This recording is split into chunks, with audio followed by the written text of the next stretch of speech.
ये कौन सा एजेंडा है समझ नहीं आ रहा। जब देश में मुस्लिम किसी चीज के लिए आवाज उठाते हैं तो आतंकवाद कह दिया जाता है, और जब फार्मर आवाज उठा रहे हैं तो खालिस्तानी एंड आतंकवादी है। क्या बात है ना। क्या अपने हक के लिए आवाज उठाना गलत बात है? क्योंकि आजकल ऐसा ही हो रहा है, जो सरकार करती है उसको आप सपोर्ट नहीं करते हैं, उनसे आपको सवाल करते हैं या कोई आवाज उठाते हैं तो आपको देशद्रोही तुरंत घोषित कर देंगे। गोलियां पुलिस की तरफ से चली, ड्रोन पुलिस की तरफ से चलाया गया, आंसू गैस, कील, बैरिकेड सब पुलिस ने किया, बट फिर भी गुंडा कौन? किसान। देशद्रोही कौन? किसान।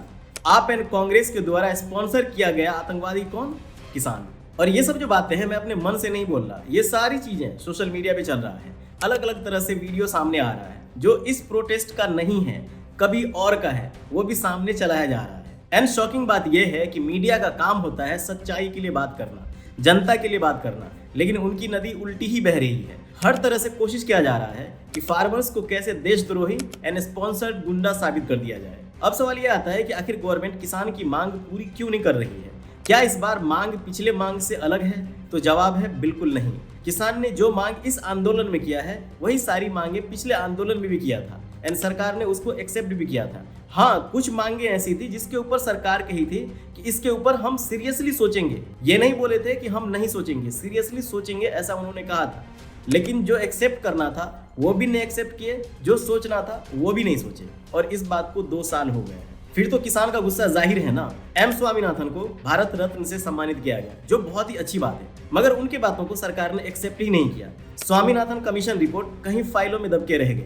और ऐसा नहीं कि सिर्फ करंट गवर्नमेंट, बल्कि कांग्रेस ने भी यही सेम किया था 2007 में। उनके रिपोर्ट को सुना ही नहीं गया। स्वामीनाथन का रिपोर्ट 2006 में जो सबमिट किया गया था, अगर उसको सुना जाता तो आज ये नौबत ही नहीं आती। और मैं सच में बता रहा हूँ कि रिपोर्ट में क्या क्या थी। Extensive land reform, waste land है उसे डिस्ट्रीब्यूशन किया जाना चाहिए। जंगल एंड खेती करने वाले जमीन कॉर्पोरेट्स के पास नहीं जाना चाहिए। लोगों को ग्रेजिंग राइट्स देना चाहिए। पब्लिक इन्वेस्टमेंट सिंचाई और जल निकास में हो, लैंड डेवलपमेंट हो, वाटर कंजर्वेशन मीन जल संरक्षण हो। जल संरक्षण होता क्या है? जल संरक्षण का मतलब नेचुरल फ्रेश वाटर है, उसको बचाया जाए। इसके अलावा जो भी पानी है उसे खेती बाड़ी एंड बाकी चीज़ों में आप यूज़ कर सकते हैं। जहाँ पानी का यूज़ ज़्यादा होता है उसको किसी ऐसी तकनीक से ढाला जाए जिससे कि पानी का यूज़ कम हो।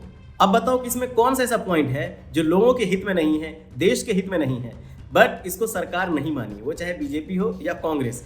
कोई ये नहीं बोले कि कांग्रेस के टाइम पे हो गया था, अभी बीजेपी के टाइम पे नहीं हो रहा है, ऐसा भी नहीं है। इसके अलावा जो मेन पॉइंट था वो था न्यूनतम समर्थन मूल्य, एमएसपी। उत्पादन की वेटेड औसत कम से कम 50% अधिक होना चाहिए, ताकि छोटे किसानों के फसल का उचित मुआवजा मिले, रद्दी के भाव में ना बिके, गुणवत्ता वाले बीज किसानों को कम दामों पे मिले। अब मेरे हिसाब से ये सब जितने भी पॉइंट्स हैं ये बहुत वैलिड है और गवर्नमेंट का इस पे सपोर्ट होना ही चाहिए। अगर आपको लगता है कि किसानों को सपोर्ट क्यों मिलना चाहिए तो सुनो, इंडिया में 70% लोगों का पेट खेती बाड़ी से ही चलता है।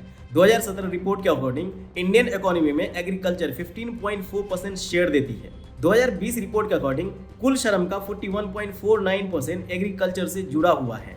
हमें जब इतना सा भी फायदा कहीं मिलता है तो हम उसे सपोर्ट करते हैं, फिर किसानों से मिलने वाला इतना सपोर्ट हम इग्नोर क्यों कर रहे हैं? एग्रीकल्चर को इग्नोर क्यों कर रहे हैं?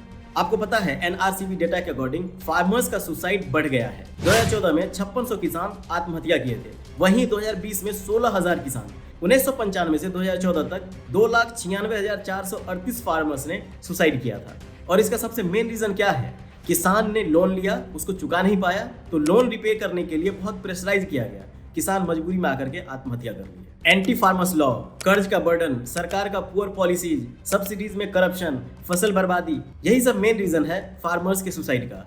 इंडिया में जितना भी सुसाइड होता है उसमें 11.2% फार्मर्स ही करते हैं। जय जवान जय किसान हम बोलते तो हैं, मगर जय किन्हीं का भी नहीं हो रहा। अफसोस की बात तो यह है कि कुछ लोग फार्मर्स वाले मुद्दे को भी पॉलिटिकल एंगल दे रहे हैं और किसान को ही आतंकवाद बोल रहे हैं। गजब है ना। एक डेटा दिखा रहा हूँ, इसको देखने के बाद भी अगर आप किसान को आतंकवाद बोलोगे फिर क्या ही बोलूंगा। कहते हैं ना कि एग्रीकल्चर लोन क्यों ही माफ होगा। चलो ठीक है, नहीं होना चाहिए, फिर बड़े बड़े उद्योगपति के 7 लाख करोड़ रुपए माफ क्यों कर दिए गए? हाँ, राइट ऑफ वही सेम होता है।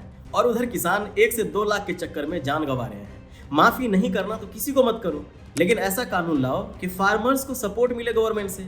आज तक मैंने किसी भी इंडस्ट्रियलिस्ट को नहीं देखा कि जंतर मंतर पर बैठ करके आंदोलन कर रहे हैं, अपने राइट्स के लिए सरकार से झगड़ा कर रहे हैं। ये सब चीजें तो गरीबों के लिए है। आपको पता है गवर्नमेंट ये भी डेटा नहीं दिखा रहा कि इंडिया में अभी पॉवर्टी परसेंट क्या है, कितने लोग गरीब हैं, क्योंकि इससे बहुत कुछ सामने आ जाएगा। अब सुन लो, गवर्नमेंट फर्टिलाइजर सब्सिडी भी कम करने वाली है, वो भी 30 से 34%। एक तो पहले ही पर्याप्त सब्सिडी नहीं थी, अब लगता है कि किसान को खाद भी नहीं मिल पाएगी सही से। मेरा एक सवाल है आप लोगों से, क्या किसान की मांग नाजायज है? हम जब सरकार चुनते हैं तो हमसे ये वादा किया जाता है कि हमारी बातें सुनेंगे, तो जब इसी सुनने सुनाने की बात आती है तो फिर देशद्रोही कैसे हो जाते हैं? क्या हर साल 5 से 6 हजार किसान ऐसे ही जान गंवाते रहे?